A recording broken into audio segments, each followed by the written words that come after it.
Bueno, yo les comento que yo soy colaborador de una asociación civil que se llama Vía Educación y que desde hace 7 años trabajamos en la implementación en varios estados. Yo estoy en el estado de Puebla, un proyecto que se llama Comunidades de Aprendizaje y que busca llevar a las escuelas las actuaciones educativas de éxito, que son estrategias de aprendizaje a partir de un concepto llamado aprendizaje dialógico, ¿no? Que bueno, es detonar mediante el diálogo el aprendizaje.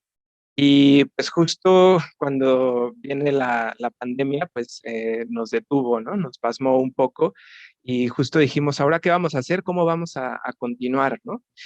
Por eso también la primera frase del título, Interacciones a la distancia, porque pese a los retos que implicaban o que implican aún este modelo de educación a distancia, pues tuvimos la posibilidad de implementar varias de las actividades que este proyecto pues nos ofrece, ¿no? Una de ellas pues es esta denominada tertulia literaria dialógica, que es básicamente pues dialogar textos literarios.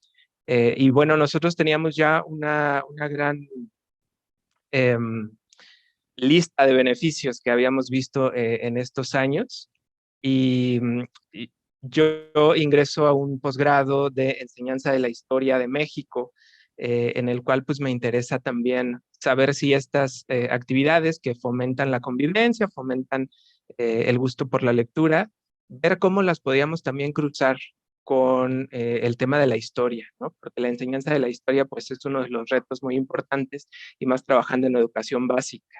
Entonces, bueno, pues un poco fue trabajo de posgrado también en ese sentido. Y cuando llega la pandemia, pues viene el reto de cómo trabajarlo a la distancia. Entonces, pues lo que plantea como tal el texto, pues fue trabajar la tertulia dialógica del Popol Vuh a distancia para poder analizar si nos daba, además de este gusto por la lectura, además de mejorar la convivencia, de animar más la charla, la participación y justo estas interacciones que hacían falta en la educación a distancia, ¿no? Que de pronto se dejaron un poco de lado.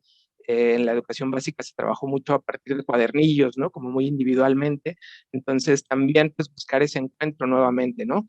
Mediante las tecnologías, lo cual era, por supuesto, y sigue siendo un reto. Entonces, bueno, cruzar un poquito esta actividad, leyendo el Popol Vuh, discutiéndolo con niñas y niños de cuarto grado de una escuela primaria de aquí de la capital de Puebla y analizando estos espacios, estos diálogos, estas sesiones, para saber si en las reflexiones y en los comentarios vertidos podíamos encontrar esta consolidación de competencias del pensamiento histórico, ¿no? Saber si en estos diálogos colectivos que se estuvieron haciendo mediante la plataforma de Zoom, ¿no? En la que nos estamos apoyando ahorita, saber si se podía analizar eh,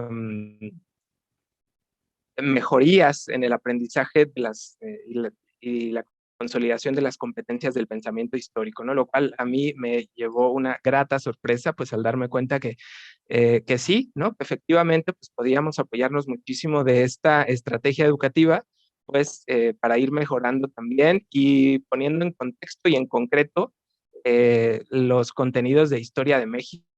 Básicamente, en el cuarto grado de primaria, bueno, aquí yo me centré en lo que es el bloque uno y el bloque 2 que tienen que ver con el poblamiento de América y las culturas mesoamericanas, ¿no? Entonces fue bien interesante este espacio, pese a la pandemia, pese a las restricciones, niñas y niños se estuvieron conectando con sus familias, ¿no? Entonces teníamos como una clase, como un espacio de diálogo en donde estaban las mamás, o estaba el primo, o estaba los chicos o las chicas que se conectaban solos y solas realmente eran bien pocos, ¿no? La mayoría estaban junto con sus familias y eso pues, también detonó un espacio más enriquecedor de diálogo y de aprendizaje. Y bueno, pues las conclusiones realmente a mí me parecen fabulosas porque creo que es una estrategia muy, muy recomendable como una estrategia que complementa las actividades en cuanto al trabajo de la enseñanza de la historia de México. Bueno, un poquito es en general esta introducción que yo les quería plantear. Y bueno, pues de nueva cuenta, perdón, agradecer el espacio.